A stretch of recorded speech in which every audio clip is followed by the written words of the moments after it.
Okay, let's unpack this. You've likely embraced affirmations, aimed to raise your vibration, perhaps even, cleansed and surrendered in your spiritual journey. But what if the very beliefs designed to free you are actually subtly holding you captive? Today, we're diving deep into some spiritual concepts that, well, despite their good intentions, can quietly become chains or illusions, really, hindering genuine growth rather than fostering. Our deep dive today is sourced from the Awakening Wisdom YouTube channel transcript. It provides a fascinating and maybe even a challenging look at some common spiritual pitfalls. Yeah, absolutely. And our mission here really is to help you cut through that illusion, to understand how to navigate these, well, often complex spiritual landscapes with greater discernment, more authenticity. We're aiming to offer you a kind of shortcut, to distinguishing true wisdom from that subtle self-sabotage so you can move forward with clarity. Okay, great. So let's kick things off with a phrase you've probably heard countless times. It often brings immediate comfort. Everything happens for a reason. Yeah, that one. It's so appealing, isn't it? It offers a framework, helps make sense of suffering, promises purpose even when things hurt. It wraps difficulty in this, sense of divine order. Exactly. And what's fascinating here is how this seemingly comforting belief, when it's just left unexamined or maybe applied too broadly, it can quietly become what the Source calls a spiritual anesthetic. Anesthetic, right? Like it numbs you. Precisely. It's a subtle numbing agent that, instead of empowering you, can actually stop you from fully engaging with your own responsibility, with discernment, and crucially, your personal agency. Now, the underlying principle of causality or karma, actions creating ripples, that isn't inherently false. But the problem really starts when everything happens for a reason, becomes this kind of blanket explanation for every single experience without any deeper reflection or inquiry. Right. So when you just accept that phrase, it can trick your mind into what we're calling cosmic bypassing. This is where pain or betrayal, loss, trauma, it strikes. And it's immediately wrapped up in this transcendental meaning. Yeah, like skipping the hard part. Exactly. It's fast-forwarding past the raw feeling, telling yourself, oh, it's all part of the plan, before you've even processed the actual pain. It's like putting a spiritual filter on reality, but it can leave you feeling, emotionally hollow, leading to a kind of spiritual numbness. You might acknowledge the emotion conceptually, but you don't truly integrate it. And this connects directly to what the Source describes as passivity disguised as surrender. It's a really key point. When someone deeply believes everything is divinely arranged, they might maybe inadvertently start withdrawing from making necessary choices or setting boundaries or even taking active responsibility for their own life's direction. So they stop steering the ship, basically. Right. And this raises an important question. Instead of asking, okay, what within me might have allowed this situation? Or how can I actually evolve from this experience? People might just repeat the phrase, it happened for a reason, and then just move on. This avoids transformation. It can feel like giving up your power, your agency. True surrender, in stark contrast, is active. It's conscious. It requires engagement with life, not withdrawal from it. That's such a crucial distinction. Active within life, not passive to it. Wow. And this belief, it can also mess with your sense of time, right? Foster this distorted relationship with time. Absolutely. People can get trapped in what the Source calls prolonged waiting for divine timing. Just waiting. Yeah, without realizing that timing often depends on their own readiness, their effort, their inner clarity. It's not always just external. When individuals passively wait for this divine timing without taking grounded action, well, they can experience stagnation, creative block, or even a profound detachment from their own life. Detachment. Yeah. That sounds isolating. It can be. The Source vividly calls the state an energetic freefall.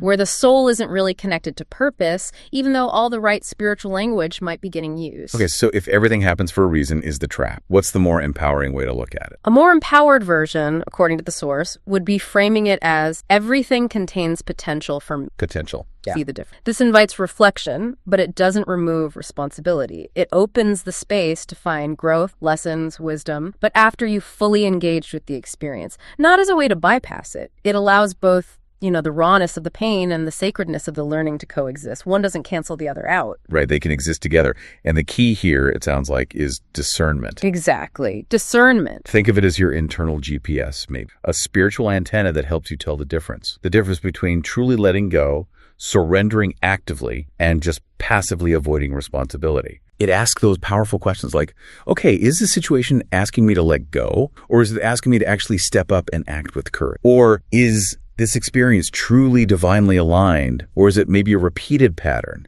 something born of fear or unconsciousness? And answering those questions requires that inner silence, real honesty, and frankly, humility. Yeah, you have to be willing to see the uncomfortable truth sometimes. Without that discernment, that belief in divine order can become, well, a seductive excuse. That's the term used. It literally transforms into a kind of comforting prison. Wow. Yeah, where growth is just talked about, intellectually, but it's never truly embodied. And many who find themselves stuck in this paradigm, they might notice repeating life pattern, or maybe a strange emotional numbness, a lack of real joy. These are the quiet signals, the soul whispering, essentially. This isn't growth. This is avoidance. Okay, so we've seen how even comforting beliefs can trap us. That's huge. But what about when growth itself becomes a snare? Let's peel back the layers on something far more personal. And as our source material reveals, incredibly insidious, the spiritual ego. Here's where it gets really interesting, because in the early stages of spiritual awakening, it seems a silent architect starts building a new identity using the very light you've just uncovered. The spiritual ego, yes. It's far more insidious than just plain arrogance or pride. It's much subtler. It's that internal identity that gets built when spiritual knowledge starts to merge with your sense of self, leading you to see yourself as, awakened, special, maybe elevated above others. Oh, okay. I can see how that could happen. It operates subtly, often hiding behind what look like noble intentions, service, healing, helping others. But behind that mask, it quietly demands validation. It wants superiority. It craves control. And what are the signs? How would you know if this is happening? One of the first and maybe most damaging signs mentioned is silent comparison. Yes, that's a big one. Individuals start comparing themselves to others they see as less evolved. Right. Forming these internal judgments like, oh, they're still asleep, or they just don't understand the higher frequencies. Creating these internal hierarchies of worth. Exactly. And an unseen wall starts to build, separating the awakened self from, the rest of humanity. It sounds like a very lonely kind of superiority. It often is.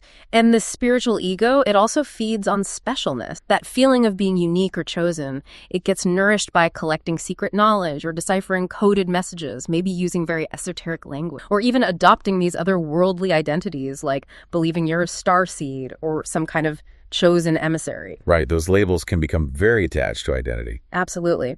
And if we connect this to the bigger picture, these concepts can become really powerful identity anchors. They lead the ego to actively reject any new information, any perspective that doesn't perfectly match its existing narrative, its story about itself. So it shuts down learning. And in that rejection, true growth just stops. Dead in its track. And the spiritual ego, the source says, loves illusionary certain. It wants to feel like it knows everything. Oh, definitely. It fiercely resists being questioned, corrected, or challenged. Yeah. It tends to surround itself only with confirming ideas, people who agree with it. An echo chamber. Exactly. This maintains the illusion of progress, but without any real deep transformation happening. Because true spiritual mastery it requires ego disintegration, right? Not ego expansion. That's the core of it. It's about letting go of that constructed self, not reinforcing it. Okay. Wow. So moving on from the ego, let's talk about another serious sign of what the source calls spiritual sabotage. This persistent feeling of guilt just for being human, and this widely misunderstood idea that you have to always stay high vibrational. The high vibe pressure, yes. This is huge. Many people on a spiritual path begin to carry this profound, often unconscious shame. Shame for very ordinary human experiences, feeling tired, needing rest, expressing desire, making mistakes, getting emotionally triggered. Things everyone experiences. Right. But they start viewing these normal human responses as signs of regression or having a low frequency. This creates an intense internal rejection, a split within the self. A split self. That sounds exhausting. It leads to emotional exhaustion, absolutely, and nervous system dysregulation. It's this fundamental conflict inside, and the soul just cannot thrive when one part of it is constantly trying to judge or eliminate another part. And that whole high vibrational belief. I mean, it sounds good on the surface, right? Be positive. It's often well-intentioned, yes. Yeah. But it has evolved into this subtle form of spiritual repression. Repression, how so? What was perhaps meant to encourage emotional awareness has morphed into this rigid rule. It suppresses the full, beautiful, messy range of human experience. It really splits the psyche. It teaches people, essentially, to celebrate only part of themselves while abandoning or judging the rest. So it only values certain emotion. Exactly. It associates only joy, love, peace, gratitude with success on the path, while other perfectly valid emotions, anger, grief, fear, disappointment, are seen as failures, as signs you're doing it wrong. Which is impossible. You can't just not feel those things. Precise. And sometimes this can manifest as what the source calls spiritual stagnation disguised as loyalty. Loyalty to what? A system. Yeah, a deep attachment to one particular system. Maybe it's a type of energy healing or sacred geometry or astrology, whatever it is. It can create this kind of closed loop. Every new experience must somehow fit into that existing framework. And if something doesn't fit, well, it gets dismissed or it's reinterpreted until it complies. So there's no room for anything new that challenges the system. Right. And this stifles true growth, which, as the source points out, requires elasticity. The soul needs to remain fluid, flexible enough to sometimes outgrow the very teachings that once set it free. That's powerful. We need to challenge that idea of constant positivity then, because the human soul, as the source says, is not designed to operate only in the upper registers of emotion. Beautifully put. The soul is meant to feel deep, fully, authentically, all of it. Evolution, real growth, occurs not through chasing constant positivity, but through genuine presence with whatever is truly arising in the moment, good, bad, ugly. Presence key. Think about it. Joy and grief aren't enemy. Rage and peace aren't mutually exclusive. Each emotion actually holds intelligence, right? Absolutely. Each has something to teach us if we listen. So insisting on only high vibration states all the time, it actually leads to becoming hollow. Disconnected, like you said earlier, playing a symphony with only half the instruments, it's incomplete. And one of the subtle dangers here, which the source highlights, is the weaponization of positivity. Weaponization, that sounds harsh. It can feel harsh. This is when individuals pressure others or themselves to stay positive, regardless of what they're truly experiencing. You know, someone's grieving and they're told, oh, just focus on the blessings. Or everything happens for a reason, bringing us back. Exactly. Or someone's in pain and they're reminded, it's all just energy, raise your vibration. These statements, even if delivered with kindness, they often dismiss the reality of human emotion. And they inadvertently encourage emotional avoidance rather than fostering genuine spiritual maturity. Right. It's like saying your current reality isn't valid.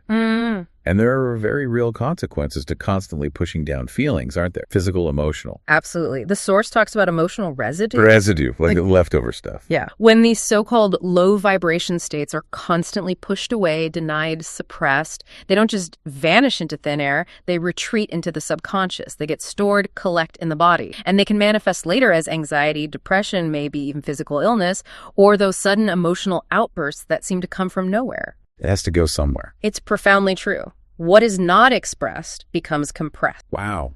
Compressed. You can even experience something the source calls auric fatigue. Auric fatigue. What's that? It's a powerful way to think about the invisible toll, the energetic drain that this constant emotional management takes on your energetic field, your aura. Yeah.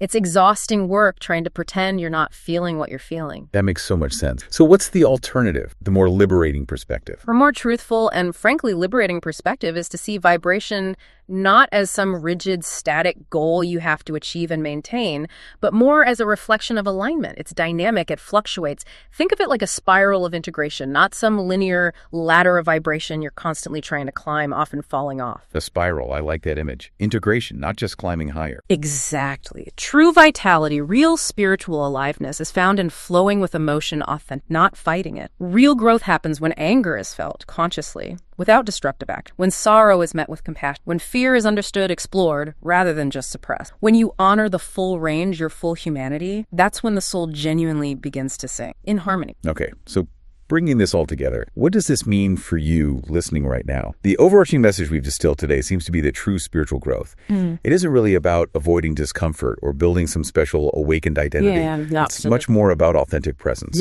About the courageous integration of all our emotions, the light and the shadow, and really actively engaging with life, bumps and all. Yeah. And this raises an important question for you, our listener, to maybe reflect on. How can you begin to differentiate in your own life between genuine spiritual surrender, that active, conscious engagement, and passive avoidance? What signals might your soul be quietly whispering to you right now, maybe hinting that you're caught in one of these subtle traps we've discussed? That's a powerful reflection point. And maybe consider this. How might embracing your full human experience, including the challenging parts, the uncomfortable bits, the messy stuff, how might that actually be the ultimate pathway? The path to real vitality, to inner coherence, and ultimately to a truly harmonious and authentic spiritual journey.